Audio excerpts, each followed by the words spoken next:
Good morning students, welcome back to online classes of digital communication. So in the previous class we have seen about your binary channels, right? Binary communication channel as well as your binary symmetric channel. So I hope you are all clear with about what are binary channels and binary symmetric channels, and along with that one we have also seen the problems related to that one, how we have solved that problems are also clear, right? And only few of the students have submitted me the assignment. Your class strength is almost 100, right? So but out of that one I got only 40 responses. Okay, so it's very bad actually, because sitting at home listening 2 to 3 classes daily, it's not a big issue, and we are not giving such a long classes, long duration classes also. So if you solve problem and you watch the videos, then it's benefited to you people rather than us, right? So I hope that the students listen to this, and hopefully they do the assignments and listen to the classes. So in whatever we have discussed in yesterday's class, I hope you are all clear with that one, because we have seen about the binary communication channel and binary symmetric channel. Along with that one we have seen a problem and solved that one. That was about your cascading channels, where two channels will be kept side by side, and how we are going to find the channel matrix, and how you are going to find actually the probability of the output matrix. Okay, when you are having the values of P of x1 and x2 input probabilities, which is given by the examiner itself. Fine. So in today's class we are going to see a theorem, that is your Shannon-Hartley theorem. Who was Shannon actually? That we have discussed in the last class, Shannon-Hartley theorem. So Shannon was the scientist who has invented like how you are going to find out the information which is present in your message signal. Okay, so what is the information, how much information is present in that one, okay, how you are going to calculate, what will be the errors. Fine. So all this the information regarding this information capacity or the message signal is done by the scientist called Shannon. So here is a second that in the previous class what we have seen about the Shannon coding or the Shannon algorithm, that was the first one. Here now we are going to see the Shannon theorem and the channel capacity. That we have seen the Shannon algorithm for the information rate. Okay, how your information rates or the bits have to be calculated. Now the theorem here, this Shannon-Hartley is going to explain like how your channel capacity will be there, or information capacity, regarding the capacity of that particular information we are going to see here. So the theorem name is Shannon-Hartley theorem on channel capacity, or it is also called as Shannon bound theorem, or the name it is also given as information capacity theorem. Please to remember all three names, because your examiner may ask in any of the name, then you should be able to answer that particular question. Correct? So Shannon-Hartley theorem or Shannon capacity, channel capacity, or Shannon bound theorem, or it is also given as information capacity theorem. Okay, I hope you are getting some noise from the background, because there is some work going on in the college. Okay, if you didn't got any point because of this disturbances, please do let me know. So we'll start this topic. So information capacity theorem. What does this information capacity theorem actually states? What actually information is? Information is nothing but the data, the important data, the valid data which is present in your message signal that has to be transmitted. Yes, so this is your information. Now we are going to see information capacity theorem. What is the capacity of that particular channel? How much it will be sent? So information is transmitted through the channel with the rate capital R, which is called as information rate. This we have seen in the previous class itself, isn't it or not? So the information is transmitted through a channel with the rate capital R, which is called as your information rate. So Shannon theorem here states that it is possible to transmit the information with the same small probability of error, which is provided that C should be greater than or equals to R, or R should be less than or equals to C. Okay, what is C here? C is nothing but your channel capacity. So it is stating that what is the condition? what actually this Shannon theorem states, that it is possible to transmit the information rate with a small probability of error, because if there is some error also, with small probability of error is also having, then also we can transmit the signal or transmit the information, but the condition is that your channel capacity should be greater than that of your information rate. Okay, the capacity of that particular channel should be greater than that of your information rate, or your rate should be information rate should be less than that of your channel capacity. Then we can send the information to the receiver through a particular channel when you are having small probability of error also. Okay, I'll repeat the theorem statement once again. It states that it is possible to transmit the information with a small amount of probability, small probability of error, provided that the condition here is your C value should be, the channel capacity should be greater than or equals to the information rate, or it should be, the channel capacity should be greater than, or your information rate should be less than or equals to your channel capacity. Okay, so if the condition R is less than or equals to C, that is information rate is less than or equals to channel capacity, it is possible to transmit information without error even if noise is present. Okay, so what we have said here, it is the Shannon theorem or the information capacity theorem is stating that in case you are able to transmit the information with a small probability of error, the condition is C is greater than. But here when you are having R is less than or equals to 3, it is also possible that you can transmit the information without any error even if noise is present. Here error and noise both are different, because whenever you are transmitting a signal through a particular channel, of course with that original signal or message signal, some noise will be added with that one. So what we can say that without error even if noise is present. So it is possible to transmit the information without any error, but you will be having a noise is present in that one. Okay, now see, when we transmit some message signal and receive at the receiver, we get the signal plus noise. Of course this is the condition, because whenever you are transmitting through a particular channel, we will be surely getting some noise will be added to your received signal. So the received signal will be is equals to signal power plus noise power. Okay, please listen carefully the next points what I am going to tell here. The received signal will be equals to the signal power, that is nothing but your message signal power, plus the noise signal power. So that is given as signal power plus noise power, S plus N. Now the root mean square of the received signal can be given as under root of S plus N. What is S? Signal power. What is N? Capital N over here is noise power. So the root mean square of your noise power is under root of N, and the number of messages spreaded from the error is given by the ratio of root mean square of the received signal to the root mean square of the noise. Now as to find out the messages separated from the error, okay, if there is no error, that can be found by using the formula. Here I'll just wait here.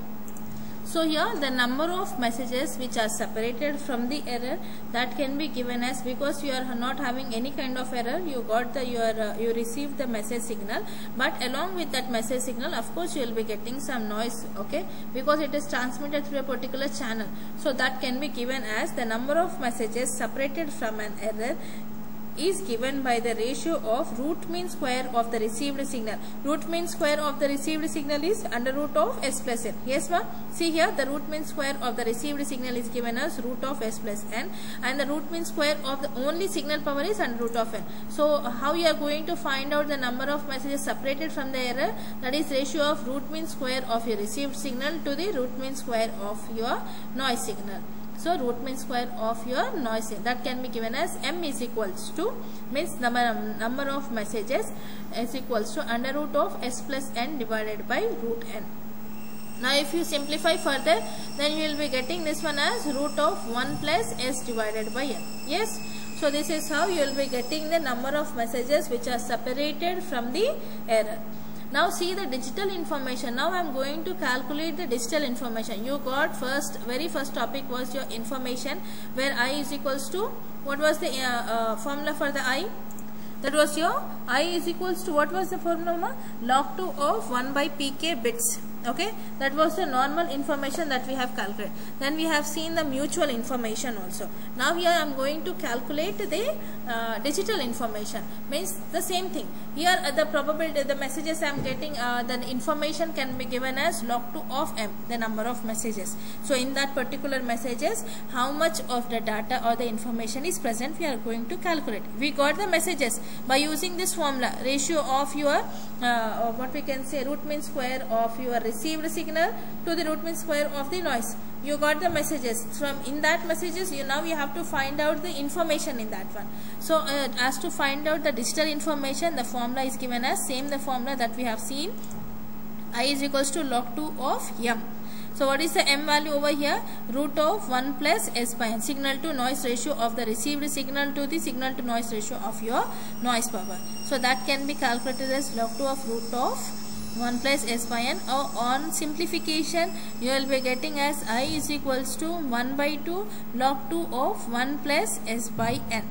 Okay, so this is how you will be getting the formula of the digital information. So what is the digital information? What is S here? Signal power, and N is the noise power. So information I is equals to 1 by 2 log 2 of 1 plus S by N. Okay, this is the digital information that we have got using the information capacity theorem. Now if the channel transmit the messages at the Nyquist rate, I'll just make it smaller so that it will be visible to you people, right? Now it's clear. So if the channel transmit the messages at the Nyquist rate, then what is the signal that you will be getting? What is the Nyquist rate? 2 times of your bandwidth. Yes, so if the channel is transmitting the message at the Nyquist rate 2b, then the channel capacity C is equals to, channel capacity C is equals to I into 2b. What is I? Information. Okay, the digital information into 2b you have to find, you have to do as to find out the like a channel transmitting the messages. Okay, if it is transmitting the messages at the Nyquist rate, so that can be given as your channel capacity C is equals to I into 2b. What is I value that you have got, ma? 1 by 2 into log 2 of 1 plus S by N.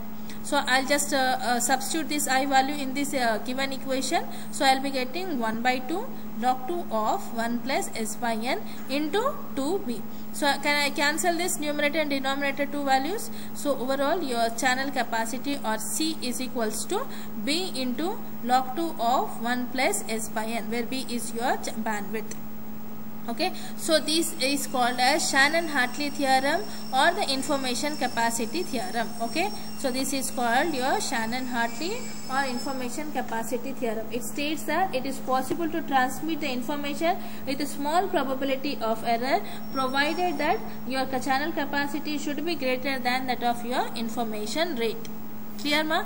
So this is this was about your Shannon-Hartley theorem or Shannon-Bound theorem on channel capacity or information capacity theorem. So I hope you are clear with this part. Please do make it down. Okay. So this is your channel capacity theorem, and the formula can be given as C is equals to B into log 2 of 1 plus S by N. What was yes, ma? It is nothing but signal power, N is your noise power, where B is the channel bandwidth in terms of hertz we will be considering. Okay, B is your channel bandwidth. So this was about your Shannon-Hartley theorem or information capacity theorem. Now see the next topic that we are going to see here in today's class is trade-off between the bandwidth as well as your signal to noise ratio. Now we have to see how you are going to have a trade-off of your bandwidth and signal to noise ratio. Actually this PDF is not that much good. I'll just wait. I'll take another one. I think I have missed that one. Okay, listen here, ma. What is a trade-off? Means you have a trade-off between the bandwidth as well as the signal to noise ratio. Okay, you have to see the trade-off between them. Now you have to see the trade-off. It's nothing but you have to see the balance between your bandwidth as well as the signal to noise ratio. So what is the channel capacity formula that we have already seen here is C is equals to B into log 2 of 1 plus S by N. What is B over here we are saying? It is nothing but channel bandwidth in terms of hertz that will be considering. S is your message signal power. okay, signal power, and N shows your noise power. So the above equation shows that the channel capacity depends upon two factors. Yes, so what the channel capacity is depending upon bandwidth as well as your signal to noise ratio. Yes or no? So that's the reason we are saying there is a trade-off, means a balanced situation between your bandwidth as well as your signal to noise ratio.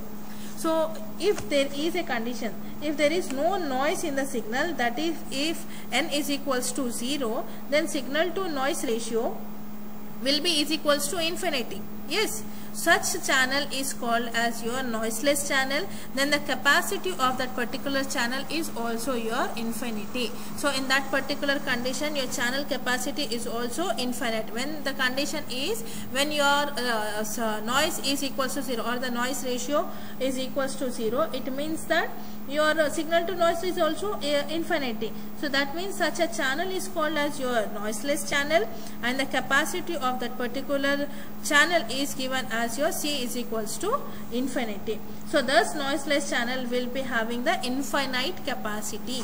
Here the C point here, make a note, thus the noiseless channels will be having the infinite capacity. Now if you consider the second case, first case we are considering that the signal noise is equals to 0. There is no noise present in your received message signal. Okay. Now I am considering the bandwidth is equals to infinity. Bandwidth of your channel. Okay, if that is infinity, then the channel will be having infinite capacity. The channel capacity is limited. Okay, if the bandwidth is infinity, the channel capacity is limited to a particular value, and this is because as bandwidth is increasing or it increases, noise decreases here. Okay, if bandwidth is increasing, noise will be decreasing, and signal to noise ratio will be increased. Since even if bandwidth approaches infinity also, the channel capacity approaches to an upper limit, which is called as Shannon bound, and it is given as the Shannon bound can be given as limit bandwidth extends to infinity, C is equals to 1.44 into signal to noise ratio. So this is called as your. So here whatever we are showing here, B is equals to infinity, the channel capacity. Okay, so now this particular point is called as your Shannon bound. So this point is here you called. So if what is the condition here? If your bandwidth is infinity, the channel capacity is limited to a particular value. Why? Because here the condition is whenever you are increasing the bandwidth of that particular channel, what happens? The noise will be decreasing. Of course, if your bandwidth is increased, obviously your noise will be decreasing. But the condition here, the signal to noise ratio will again increased. So hence, even if the bandwidth is reaching the infinity or it's approaching the infinity also, the channel capacity approaches to an upper limit, and that particular upper limit is called as your Shannon bound. So this can be given as limit when bandwidth reaches to the infinity or it is infinity, then the channel capacity C value is equals to 1.44 into S by N. This we have calculated by using your some noise and all. I'll give the notes over there. Here it is. So when if the noise power spectral density is given as eta by 2, then the total noise power can be given as N is equals to NB. So the Shannon-Hartley law can be become as C is equals to B log 2 into 1. What is the actual Shannon theorem? Shannon-Hartley theorem. C is equals to B into log 2 of 1 plus S by N. Correct. Now S by N, what is N value we have considered for the power spectral density eta by 2. Now you substitute the value over here, that is NB. Then you have to calculate over here. On simplification, you will be getting the value of your what you can say C is equals to 1.44 when it is infinity. When your channel capacity is infinity, the channel capacity will be infinity. Then as the bandwidth increases without the bond, then your value will be C is equals to limit B bandwidth tends to infinity, C that can be given as 1.44 into S by N. Okay, this is how you are going to find out the value of this particular Shannon bound. So that particular upper limit is called as your Shannon bound. Now if I consider a proper Gaussian noise that has been applied to that one or that has been occurred at there. So when you are having a white Gaussian noise, then that particular power spectral density of that particular white Gaussian noise is given as N0 by 2, and after simplification and the bandwidth will be the same, beta. Therefore the noise power N is equals to integration of minus B to B N0 by 2. On simplification you will be B minus of minus B, that is 2B. So this numerator and denominator 2 will be cancelled, and your noise will be is equals to N into bandwidth into N0. That is nothing but your white Gaussian noise, total white Gaussian noise. So that is how you will be getting this Shannon-Hartley theorem. So this is most important. Okay, your Shannon-Hartley theorem, what is the formula of your Shannon-Hartley theorem, how you got that, you have to prove what Shannon-Hartley theorem actually tells, that it states that it is possible to transmit the information with a small probability of error, provided that your channel capacity should be greater than that of your information rate. Then we have to find out the formula by using the information and the mean square root of your total signal to the noise signal. Then you go for the information calculation, digital information, then directly you can substitute, and you will be getting the channel capacity formula, C is equals to B into log 2 of 1 plus S by N. Then you have to see the trade-off between the bandwidth and signal to noise ratio. So this is the trade-off between your bandwidth and signal to noise ratio. Two conditions we have seen. When the condition when your noise is equals to 0, that is called as your noiseless channel. At that point your channel capacity will be infinity, and if a bandwidth is infinity, the channel capacity is limited, because when bandwidth increases your noise will be decreasing, but signal to noise ratio will be increased. So even if the bandwidth is approaching